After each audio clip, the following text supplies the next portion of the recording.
저는 국민의힘 소상공인위원회 위원장 최승재 의원입니다. 저는 아시다시피 지난 1년 전에 소상공인 손실보상과 관련돼서 80일 동안 국회 본청 앞에서 손실보상과 관련해서 천막농성을 했었고요. 단식 투쟁을 함께 했던 당사자이기도 합니다. 오늘 이 추경과 관련돼서 거대 야당 민주당이 민생 추경과 같아서 계속 발목 잡기를 하고 있습니다. 타들어가는 심정으로 정부의 지원금을 손꼽아 기다리고 있는 소상공인 자영업자들이 지연되는 추경 통과로 국회를 원망하고 이 원망은 분노로 변하고 있습니다. 국회는 이분들의 심정을 헤아려 신속히 이번 추경을 통과시켜야 합니다. 이번 추경안은 국회 행정명령을 충실히 이행하면서도 제대로 보상받지 못하고 국가의 약속만을 믿고 기다려온 소상공인 자영업자들에 대한 정치권의 약속 이행을 성격을 띠고 있으며 또한 생활이 어려운 자영업에 대한 긴급 구호 성격도 지니고 있습니다.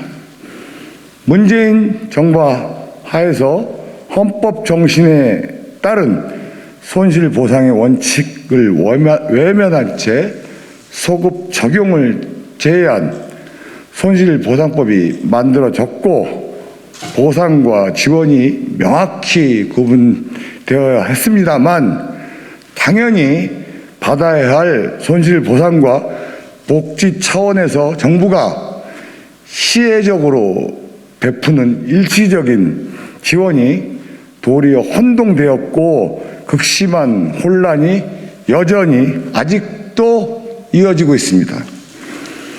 코로나로 영업을 제한당해 빚의 구렁텅이에 빠진 사람들에게 한 모금의 물이라도 절실한 상황에서 마치 훌륭한 뷔페 한 상을 차려줄 것처럼 현혹하면서 시간 끌기, 발목 잡기에 골몰하는 거대 야당 민주당의 행태에 소상공인 자영업자들은 큰 실망을 감추지 못하고 있습니다.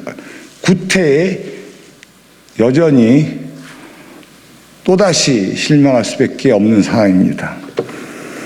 민주당이 이제 와서 말을 바꿔서 소급 적용을 주장하지만 손실보상법의 근거도 마련되지 않았고 지난 문재인 정부 시절 과학적 통계에 근거한 실제 피해도 제대로 추산해내지 못한 극심한 난맥상을 보여 지금 당장은 할래야 할 수도 없는 상황입니다. 이를 너무나도 잘 알면서도 무책임한 증액요구로 새 정부의 민생 추경에 흠집을 내려는 정치 공세를 민주당은 즉각 중단해야 할 것입니다. 더불어민주당이 진정 손실보상 소급 적용에 대한 진정성이 있다면 지난 정부에서 2년 넘게 소상공인 자영업자들의 염원을 외면하고 반대를 해서 나선 과오를 지금이라도 석고대죄하고 사과해야 할 것입니다.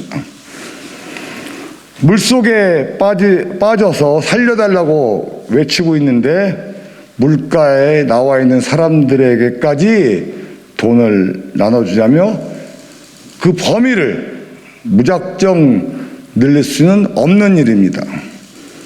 재벌까지 돈을 받는 전국민 재난지원금 시즌2를 또다시 만들 수는 없는 일입니다. 무작정 돈을 뿌려대서는 오히려 손실보전금의 가치마저 떨어뜨려버리고 그것을 충당시키기 위한 세금 부담은 국민들에게 고스란히 돌아갈 수밖에 없는 상황을 직시해야 합니다. 추경을 빌미로 정치적 이득을 취하려는 생각을 버리고 진정으로 소상공인 자영업자들을 위한다면 여야가 대승적으로 소상공인을 위한 민생 추경안을 합의하여 소상공인 자영업자들에게 희망의 마중물을 줄 수 있는 물꼬를 터야 합니다. 당장 한 푼의 돈이 아쉬운 소상공인 자영업자들에게 최소한의 응급 수혈을 할 수 있는 골든타임을 국회는 놓쳐서는 안 됩니다. 당장 이 골든타임을 제대로 살릴 수 있도록 전향적인 자세에 나설 것을 민주당에 강력히 촉구하는 바입니다. 민주당이 과거의 과오를 벗고 제대로 된 야당으로서 건전한 자세를 갖추기를 바랍니다. 2022년 5월 27일 국민의힘 소상공인위원회 위원장 최승재. 감사합니다.